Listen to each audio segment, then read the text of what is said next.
badi, tungod kay karong panahon nating bakasyon na, unya ang panahon perting inita, magpuyugay kita sa pag-explore sa Bura Bura, Cordova.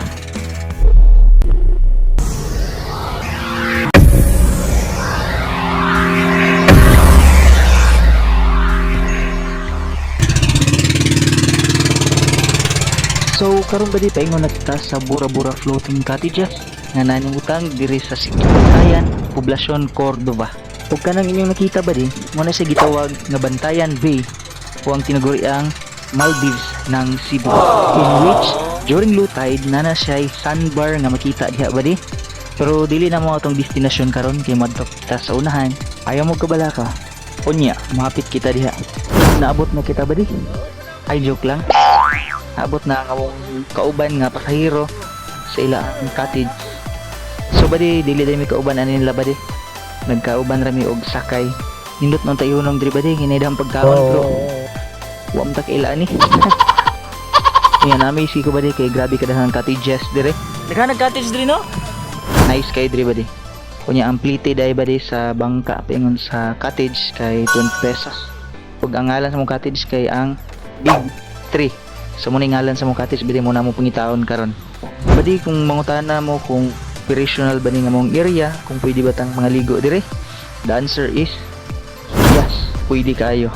Pag niagi badi gi-close ni no kay upon checking sa taga DNR sa lokal gagamhanan, ilang nasuta o nakita badi nga pugaw na ang maong area, ang maong dagat o delikado na ang health sa mga ligo.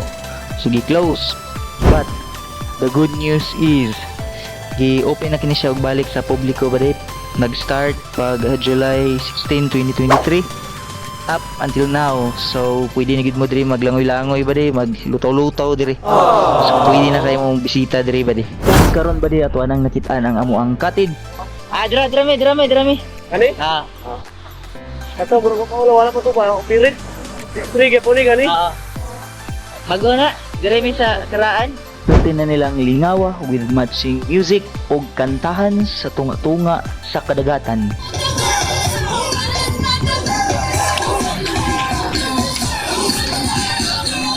Paabot lang mo diha, relax lang mo. Kaya niya na si Barcero. O kay niabot naman kita ba di? So umupliti na ta. Ara ba singin? Yap. Bro. Bro, nakay 20 na bro. Comfortable.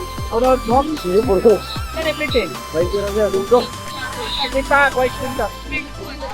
Kabuutan gyud aning akong amigo. Kay gawas nga gipahulam nako, dili gyud 20 ang iyang gipliti, kun dili 50. So kani sila badi mo dinhi sila ang ako ang mga kauban sa buhat. Ug salamat kog dako nga nabilong ko ani nga group ug ila pud kong gi-invite. Kay naa naman jud ta diri badi. So let's go. Magpildi ba ko? Asang plato.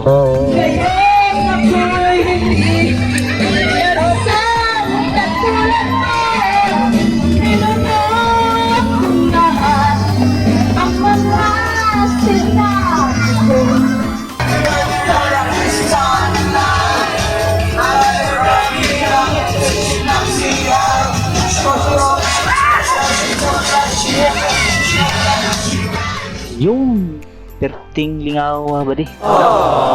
So grabe ka enjoy. Punong-puno ng kantahan, sayawan, kainan, at ang pinakamahalaga sa lahat, inuman. Pinakamahalaga. So ako ba din nag-behave ra jud ko no? Wa jud ko ni inom. Wa ni inom. Alright. So lingaw kay ba din no? Nindot kayo ang area na yung mga nangaligo, na yung mga nagsakay-sakay sa bangka. Grabe sulit yun ang pagbisita dire sa Bura Bura sa Cordova. Dili lang siya pang adults no, kaning liguanan. So pwede po din siya sa mga bata. Fit for all ba di? Pwede sa bata o pwede po sa adult. So any member sa family ba di? Pwede mo visit dire. Lingaw kayo. What's this?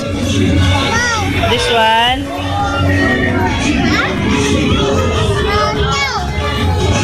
What's the color of this one?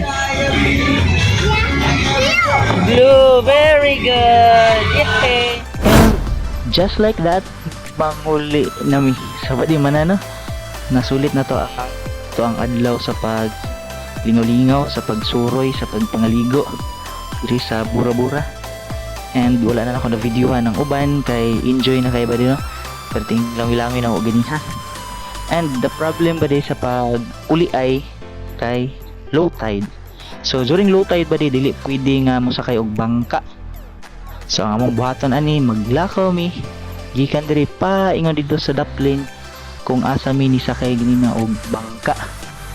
So see you there sa Bantayan Bay kay mohapit ta didto ba niabot mo kita karon ba sa Bantayan Bay o ang tinaguriang Maldives ng Cebu. So as you can see ba na mga cottages dire and then nasa sandbar ba so mutaw ning sandbar ba during low tide og tani nga area ba kani dring area dire mo dire piningagi ganina sakay sa bangka. Pero as of this moment dili siya magian kay low tide. So ang bangka ba sangad. So layo kay mi og gilakwan and we're halfway na sa amuang pag-uli pingo dito sa Daplin. So nice kay diri ba suroy niya mo diri with your family, loved ones and friends. All right, let's go.